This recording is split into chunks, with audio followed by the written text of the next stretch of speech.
New hope TV ವೀಕ್ಷಿಸುತ್ತಿರುವಂಥ ಎಲ್ಲರಿಗೂ ನಿರೀಕ್ಷೆಯ ವಾಕ್ಯ ಎಂಬಂಥ ಈ ಕಾರ್ಯಕ್ರಮಕ್ಕೆ ಸ್ವಾಗತ.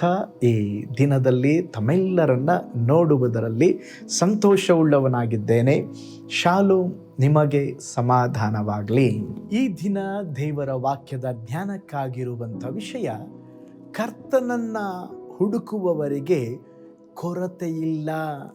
ಅದಕ್ಕೆ ಆಧಾರವಾಗಿ ಕೀರ್ತನೆಗಳ ಗ್ರಂಥ 34:10 ಪ್ರಾಯದ ಸಿಂಹಗಳಾದರೂ ಹೊಟ್ಟೆಗಿಲ್ಲದೆ ಹಸಿದಾವು, ಯೆಹೋವನ ಸನ್ನಿಧಿಯಲ್ಲಿ ಬೇಡಿಕೊಳ್ಳುವವರಿಗೆ ಯಾವ ಮೇಲಿಗೂ ಕಡಿಮೆ ಇಲ್ಲ.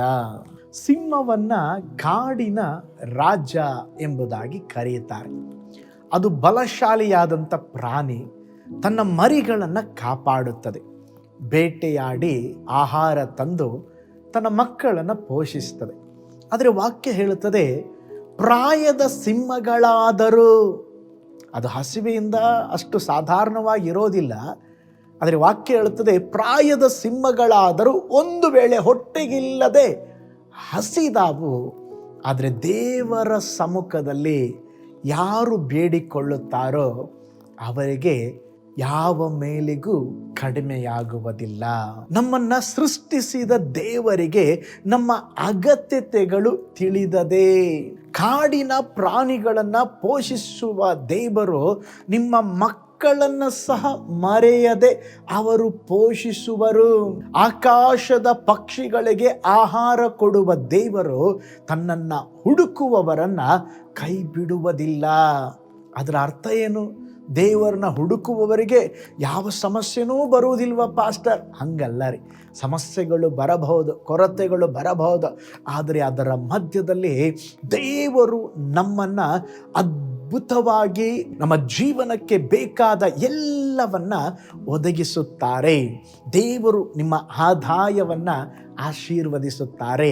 ನಿಮ್ಮ ಮಕ್ಕಳ ವಿದ್ಯಾಭ್ಯಾಸದಲ್ಲಿ ದೇವರು ಅವರಿಗೆ ಜ್ಞಾನವನ್ನು ಕೊಡುತ್ತಾರೆ. ದೇವರು ನಿಮ್ಮ ಕುಟುಂಬವನ್ನು ನಡೆಸಿಕೊಂಡು ಹೋಗುತ್ತಾರೆ. ನಿಮ್ಮ ಅಗತ್ಯತೆಗಳಿಗೆ ಬೇಕಾದಂಥ ಎಲ್ಲವನ್ನ ಅವರು ಒದಗಿಸಿ ಕೊಡಲಿಕ್ಕಿದ್ದಾರೆ.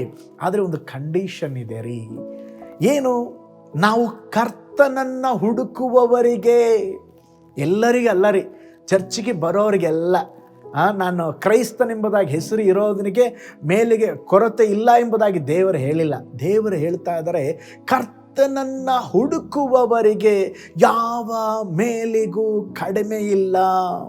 ಕೆಲವು ಸಾರಿ ನಮ್ಮ ಕೊರತೆಯ ಮಧ್ಯದಲ್ಲಿ ನಾವು ಮನುಷ್ಯರನ್ನು ಹುಡುಕುತ್ತೇವೆ. ಅವರು ಸಹಾಯ ಮಾಡ್ತಾರೆ, ಇವರು ಸಹಾಯ ಮಾಡ್ತಾರೆ, ನನ್ನ ನೆಂಟರು ಸಹಾಯ ಮಾಡ್ತಾರೆ, ನನ್ನ ಬಂಧುಗಳು ಸಹಾಯ ಮಾಡ್ತಾರೆ ಅಂತ ನಾವು ಅಂದುಕೊಂಡಿರ್ತೇವೆ. ಆದರೆ ಸಹಾಯಕ್ಕೆ ಹೋಗುವಾಗ ಎಲ್ಲರೂ ನಮ್ಮನ್ನು ಕೈ ಬಿಟ್ಟು ಬಿಡುತ್ತಾರೆ. ನೋಡ್ರಿ, ಅದಕ್ಕೆ ಸಹಾಯಕ್ಕಾಗಿ ದೇವರ ಮುಂದೆ ಮಾತ್ರ ಕೈ ಚಾಚ್ರಿ. ದೇವರನ್ನ ಹುಡುಕ್ರಿ. ಮನುಷ್ಯನು ನಮ್ಮನ್ನು ನಿರಾಶೆಗೊಳಿಸಬಹುದು. ಇವತ್ತು ಸಹಾಯ ಮಾಡ್ತೀನಂತ ಹೇಳೋವನು ನಾಳೆ ಸಹಾಯ ಮಾಡೋದಿಲ್ಲ ಅಂತ ಹೇಳ್ತಾನೆ. ಆದರೆ ನಾವು ದೇವರ ಬಳಿಯಲ್ಲಿ ಹುಡುಕುವಾಗ, ಕರ್ತನೇ ನನಗೆ ನೀನೇ ಆಧಾರ, ಆಶ್ರಯ ಅಂತ ಹೇಳಿ ಹುಡುಕುವಾಗ, ಸ್ತೋತ್ರ, ದೇವರು ನಮಗೆ ಬೇಕಾದ ಎಲ್ಲವನ್ನ ಒದಗಿಸಿ ಕೊಡುತ್ತಾರೆ. ಆದರೆ ಅನೇಕ ಸಾರಿ ಈ ವಾಗ್ದಾನವನ್ನು ನಂಬಿ ನಾವೇನು ಮಾಡ್ತೀವಿ ಅಂದರೆ, ದೇವರ ಮುಖಕ್ಕಿಂತ ಕೈಯನ್ನು ಜಾಸ್ತಿ ಹುಡುಕ್ತೀವಿ. ಯಾರ ಕೈ? ದೇವರ ಕೈ. ಮುಖ ಹುಡುಕುವುದನ್ನು ಕಡಿಮೆ ಮಾಡಿಬಿಟ್ಟಿದ್ದೇವೆ. ಒಂದು ತಂದೆ ಸಾಧಾರಣವಾಗಿ ಮನೆಗೆ ಹೋದರೆ ಮಕ್ಕಳು ತಂದೆಯ ಮುಖವನ್ನು ನೋಡೋದಿಲ್ಲ, ತಂದೆಯ ಕರಗಳನ್ನು ನೋಡ್ತಾರಂತೆ. ಏನಾದರೂ ತಂದಿದ್ದಾರೆ ಡ್ಯಾಡಿ. ಇವತ್ತು ಸಹ ದೇವರು ನನಗೆ ಅದು ಬೇಕು ಇದು ಬೇಕು ಅಂತೇಳಿ ದೇವರ ಕರಗಳನ್ನು ನೋಡುತ್ತಿದ್ದೇವೆ. ಆದರೆ ದೇವರು ಹೇಳ್ತಾ ಇದ್ದಾರೆ, ಮಗನೇ, ನನ್ನ ಮುಖವನ್ನು ನೋಡು, ನನ್ನನ್ನು ಹುಡುಕು, ನಾನು ನಿನ್ನ ಜೀವಿತದಲ್ಲಿ ಎಲ್ಲವನ್ನ ಕೊಡುವೆನು. ನಿಮ್ಮ ಜೀವಿತದಲ್ಲಿ ಸಹ ಏನು ಬೇಕಾಗಿದೆ ದೇವರ ಬಳಿ ಬಂದು ಹುಡುಕ್ರಿ.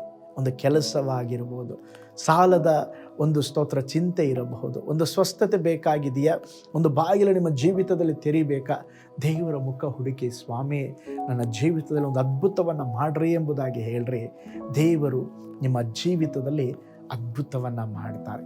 ಮೋಶೆಯ ಜೀವಿತದಲ್ಲಿ ನಾವು ನೋಡುವಾಗ ಎಷ್ಟೋ ಅದ್ಭುತವನ್ನು ನೋಡೋದನ್ರಿ. ಕೆಂಪು ಸಮುದ್ರ ವಿಭಜನೆ ಆಯಿತು, ಆಕಾಶದಿಂದ ಮನ್ನಾ ಬಂತು, ಬಂಡೆಯಿಂದ ನೀರು ಬಂತು. ಆದರೆ ಎಲ್ಲ ಕಾರ್ಯಗಳನ್ನು ನೋಡಿದ ಮೋಶೆ ಅದ್ಭುತಗಳಿಗೆ ಮಾತ್ರ ತೃಪ್ತನಾಗಲಿಲ್ಲ. ಅವನು ಹೇಳ್ತಾನೆ, ಸ್ವಾಮಿ, ನನ್ನದೊಂದು ಕೋರಿಕೆ ಇದೆ, ನನಗೊಂದು ಆಸೆ ಇದಪ್ಪ, ನನಗೊಂದು ಆಸೆ ಇದೆ ಸ್ವಾಮಿ. ಏನು? ನಿನ್ನ ಮಹಿಮೆಯನ್ನು ನೋಡಬೇಕು, ನಿನ್ನ ಮುಖವನ್ನು ನೋಡಬೇಕು. ನೀವು ದೇವರ ಮುಖವನ್ನು ಹುಡುಕುವಾಗ ಓ ಸ್ತೋತ್ರ, ಯಾವುದೆಲ್ಲ ನಿಮಗೆ ಬೇಕೋ ಅವುಗಳು ನಿಮ್ಮನ್ನು ಹುಡುಕಿಕೊಂಡು ಬರುತ್ತದೆ. ಆಶೀರ್ವಾದ ಹುಡುಕಬೇಡ್ರೆ, ಆಶೀರ್ವದಿಸುವ ದೇವರನ್ನು ಹುಡುಕ್ರೆ ಎಲ್ಲವೂ ನಿಮ್ಮನ್ನು ಹುಡುಕಿಕೊಂಡು ಬರುವಂಥದ್ದಾಗಿದೆ. ಹಾಗಾದರೆ ಇವತ್ತೊಂದು ತೀರ್ಮಾನ ತಕ್ಕೊಳ್ಳೋಣ. ಸ್ವಾಮಿ, ನನ್ನ ಜೀವಿತದಲ್ಲಿ ನಿಮ್ಮನ್ನೇ ಹುಡುಕುತ್ತೇನೆ, ನಿಮ್ಮನ್ನೇ ಬಯಸುತ್ತೇನೆ. ನನ್ನ ಜೀವಿತದಲ್ಲಿ ಕರ್ತನೇ ಕಾಣಲ್ಪಡುವ ಸಕಲ ಕೊರತೆಗಳನ್ನು ನೀವು ನೀಗಿಸ್ರಿ ಅಪ್ಪ. ನಿಮ್ಮನ್ನು ಹುಡುಕುವವರಿಗೆ ಯಾವ ಮೇಲಿಗೂ ಕಡಿಮೆ ಇಲ್ಲ ಎಂಬುದಾಗಿ ಹೇಳಿದ್ದೀರಾ. ಇದುವರೆಗೂ ನಾನು ಹುಡುಕದ ರೀತಿಯಲ್ಲಿ ದೇವರೇ, ಇಷ್ಟು ದಿವಸ ಏನೋ ಸ್ವಲ್ಪ ಅಲ್ಪ ನಾನು ಪ್ರಾರ್ಥಿಸ್ತಾ ಇದ್ದೆ, ಹಂಗಲ್ಲಪ್ಪ, ಅದಕ್ಕಿಂತಲೂ ಹೆಚ್ಚು ಸಮಯ ನಿಮ್ಮನ್ನು ಹುಡುಕುವಂತೆ, ನಿಮ್ಮ ಹತ್ತಿರದಲ್ಲಿ ಇರುವಂತೆ, ನಿಮ್ಮ ಹತ್ತಿರ ಬರುವಂತೆ ನನಗೆ ಸಹಾಯ ಮಾಡ್ರಿ ಎಂಬುದಾಗಿ ದೇವರನ್ನು ಹುಡುಕ್ರಿ. ಕರ್ತನು ನಿಮ್ಮ ಜೀವಿತದಲ್ಲಿ ಅನೇಕ ಮಹತ್ ಕಾರ್ಯಗಳನ್ನು ಮಾಡಲಿಕ್ಕಿದ್ದಾರೆ. ಕಣ್ಗಳನ್ನು ಮುಚ್ಚೋಣ, ಪ್ರಾರ್ಥಿಸೋಣ. ಪರಲೋಕದಲ್ಲಿ ವಾಸ ಮಾಡುವ ನಮ್ಮ ತಂದೆಯಾದ ದೇವರೇ, ಪ್ರಾಯದ ಸಿಂಹಗಳಾದರೂ ಹೊಟ್ಟೆಗಿಲ್ಲದೆ ಹಸಿದಾವು, ಆದರೆ ನಿಮ್ಮ ಸಮ್ಮುಖದಲ್ಲಿ ಅಪ್ಪ ನಿಮ್ಮನ್ನು ಹುಡುಕುವವರಿಗೆ ಯಾವ ಮೇಲಿಗೂ ಕಡಿಮೆ ಇಲ್ಲ ಅಪ್ಪ. ಈ ದಿನಗಳಲ್ಲಿ ನಿಮ್ಮನ್ನು ಹೆಚ್ಚು ಹುಡುಕುವಂತೆ ದೇವರೇ, ಮನುಷ್ಯರನ್ನು ಹುಡುಕದೆ, ಸಹಾಯವನ್ನು ಹುಡುಕದೆ, ಪರಿಹಾರವನ್ನು ಹುಡುಕದೆ ದೇವರೇ, ಅದ್ಭುತ ಮಾಡುವ ದೇವರು ನೀವು ನಮ್ಮ ಮುಂದೆ ಇರುವಾಗ ಯಾವಾಗಲೂ ನಿಮ್ಮನ್ನು ಹುಡುಕುವಂಥ ಒಂದು ಹೃದಯವನ್ನು ಕೊಡ್ರಿ. ನಮ್ಮ ಜೀವಿತದಲ್ಲಿ ಕಾಣಲ್ಪಡುವ ಸಕಲ ಕೊರತೆಗಳನ್ನು ನೀಗಿಸ್ರಿ. ಈ ವಿಡಿಯೋ ವಾಚ್ ಮಾಡುತ್ತಿರುವ ಪ್ರತಿಯೊಬ್ಬರ ಜೀವಿತದಲ್ಲಿ ಏನಾದರೂ ಒಂದು ಅದ್ಭುತಕ್ಕಾಗಿ ಕಾದಿದ್ದರೆ ಒಂದು ಅದ್ಭುತವನ್ನು ಮಾಡಿರಿ, ಬಿಡುಗಡೆ ಕೊಡ್ರಿ. ಯೇಸುವಿನ ಹೆಸರಿನಲ್ಲಿ ತಂದೆಯೇ, ಆಮೇನ್. Praise the lord. ಹಾಗಾದರೆ ದೇವರನ್ನ ನಂಬಿ, ದೇವರ ಎಲ್ಲದರಲ್ಲಿ ನಿಮಗೆ ಒಳ್ಳೆಯದನ್ನು ಮಾಡಲಿಕ್ಕಿದ್ದಾರೆ, ನಿಮ್ಮ ಕೊರತೆಗಳು ನೀಗಲಿಕ್ಕಿದೆ. ದೇವರನ್ನ ಹೆಚ್ಚಾಗಿ ಹುಡುಕಿರಿ, ನಿಮ್ಮ ಜೀವಿತದಲ್ಲಿ ಒಳ್ಳೆಯದು ಸಂಭವಿಸಲಿಕ್ಕಿದೆ. ಕರ್ತನು ನಿಮ್ಮನ್ನು, ಕುಟುಂಬವನ್ನು ಆಶೀರ್ವದಿಸಲಿ. God bless you.